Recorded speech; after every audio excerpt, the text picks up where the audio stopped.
Hello everyone, welcome back to our channel.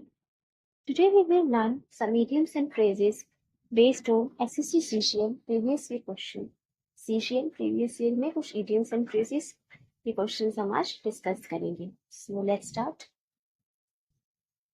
Number 1, look daggers. Look daggers. इसका क्या meaning होता है? Options हैं watching with anger, watching eagerly, watching with no interest, not knowing at all.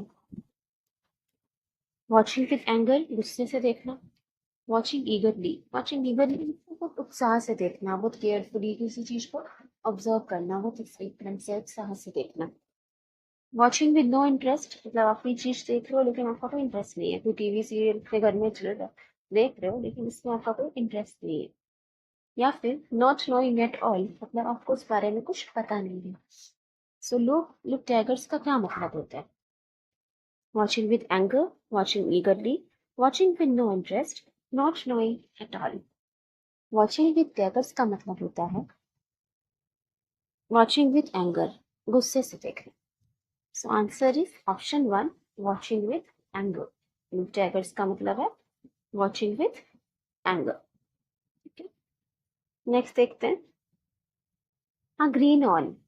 A green horn इसका क्या मतलब होता है? Options है uneducated person, an inexperienced person, clever person, skilled person.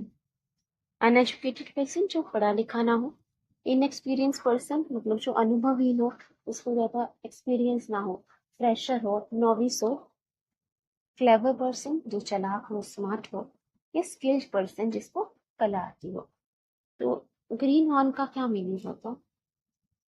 Green horn का मतलब होता है इनएक्सपीरियंस पर्सन जिसको अभी अनुभव नहीं है, अनुभवहीन व्यक्ति जो फ्रेशर है, जिसको ज्यादा एक्सपीरियंस नहीं है, नया नया है, उसको हम कहते हैं ग्रीन वन. नॉविस है, फ्रेशर है. ठीक है.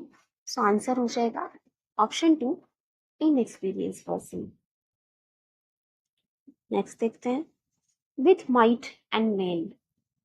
विथ माइट एंड मेन इसका क्या मीनिंग होता है?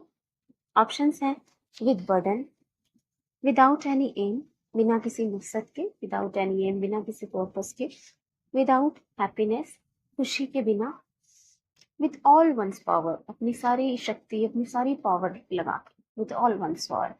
सो विथ माइट एंड मेन का क्या मतलब होता है? विथ माइट एंड मेन का मतलब होता है with all one's power and strength. मतलब अपनी सारी शक्ति, अपना सारा सामर्थ्य लगा के जब वो काम करते हैं तो उसे कहते हैं with might and main.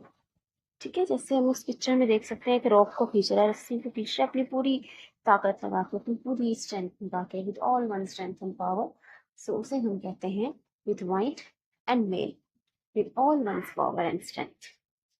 So answer is option 4, with all one's power. Next है fly off the handle.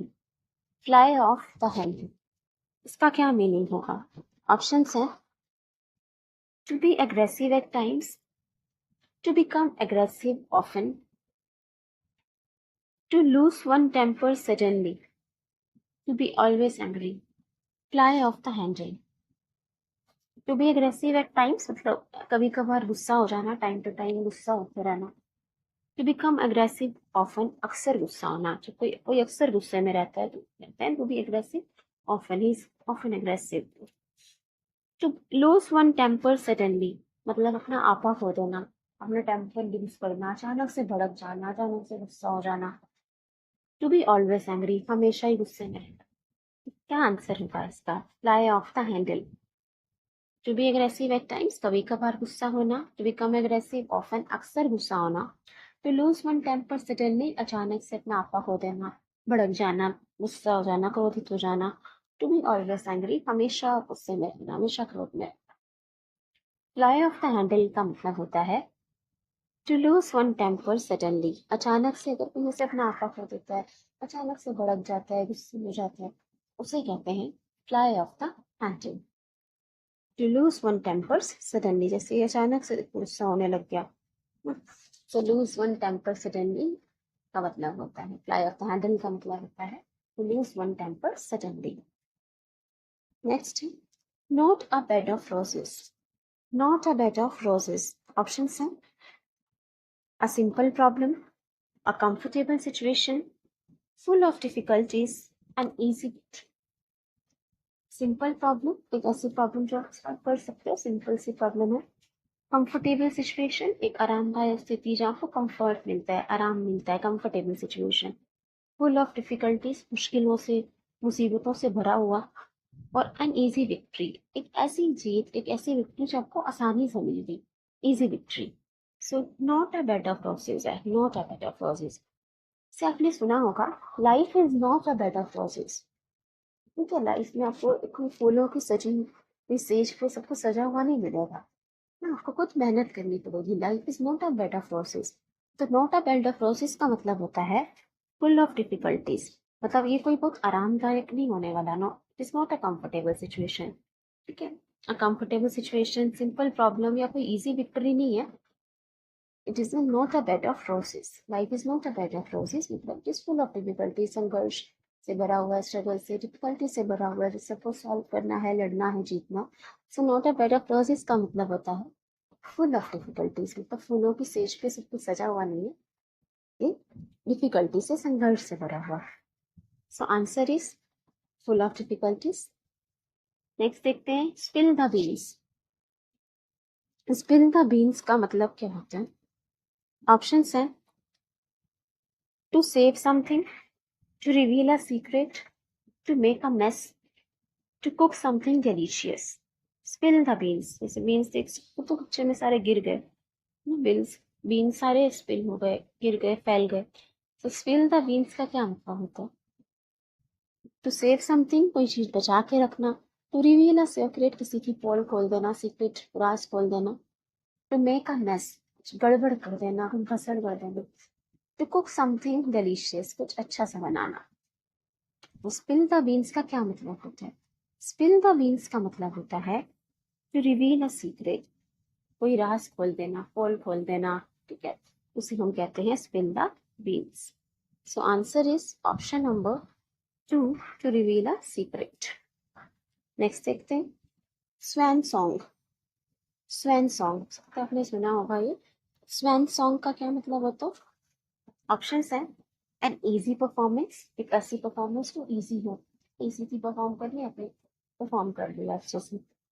A melodious song, एक मधुर गीत, एक ऐसा सॉन्ग जो गाने को सुन के अच्छा लगता है. द लास्ट परफॉर्मेंस, किसी की लास्ट परफॉर्मेंस, आखिरी परफॉर्मेंस. अ जॉयफुल इवेंट, एक ऐसा इवेंट जिसमें मजा आया, जॉयफुल, हैप्पी इवेंट. सो स्वैन सॉन्ग का क्या मतलब होता है? अ स्वैन सॉन्ग, स्वैन सॉन्ग का मतलब होता है द लास्ट परफॉर्मेंस. जैसे किसी की रिटायरमेंट से पहले कोई लास्ट परफॉर्मेंस देता है ना, कोई एक्ट परफॉर्म करता है, इसके बाद वो रिटायरमेंट लेने वाला है, वो काम छोड़ने वाला है, या कोई भी रीजन से उसका लास्ट परफॉर्मेंस जो होता है उसे कहते हैं swan song, the last performance. Final performance, act done before retirement. Retirement से पहले जो फाइनल परफॉर्मेंस है, आखिरी बार परफॉर्म किया जाता है, एक्ट किया जाता है, उसे हम कहते हैं swan song, the last performance. Next देखिए, last one, get ducks in a row. Get ducks in a row, इसका क्या मतलब होगा?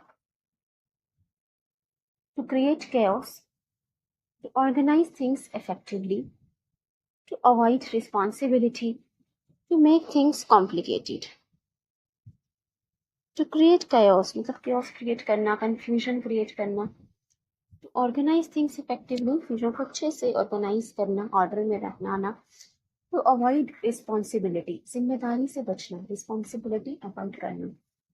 To make things complicated, चीजों को जटिल कर देना, मुश्किल कर देना. तो gate ducks in a row का क्या मतलब होगा?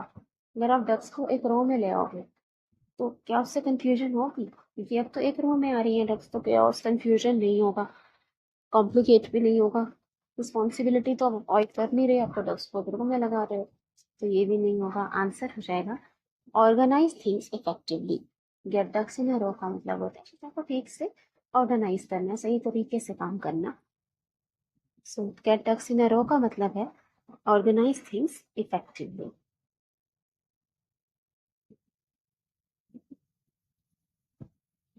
ठीक है, तो एक बार हम क्विकली रिवाइज कर लेते हैं जो एडियम्स हमने आज डिस्कस किए. लुक डैगर्स का मतलब होता है वॉच विद एंगर, गुस्से से देखना. A greenhorn means an inexperienced person, no, he's fresher. With might and main means with all one's power and strength, अपनी पूरी शक्ति पूरा बल लगाकर. Fly off the handle, to lose one temper suddenly, अचानक से गुस्सा हो जाना, क्रोधित हो जाना, अपना आपा खो देना. Not a bed of roses का मतलब होता है full of difficulties. Bed of roses मतलब आराम कंफर्टेबल सिचुएशन हुआ. ठीक है, Not a bed of roses means full of difficulties, संघर्ष परेशानी से भरा हुआ. Spill the beans, reveal a secret, कोई पोल खोल देना. Swan song का मतलब होता है लास्ट परफॉर्मेंस, फाइनल परफॉर्मेंस है, यूजुअली रिटायरमेंट से पहले जो किया जाता है. Get ducks in a row, to organize things effectively. ठीक है, चीजों को ठीक से ऑर्गेनाइज करना, ऑर्डर में करना. So I hope you like it and understood these idioms and phrases. If you have any queries, please feel free to ask. Thank you everyone. Please like, share and subscribe. Thanks for watching. Thank you.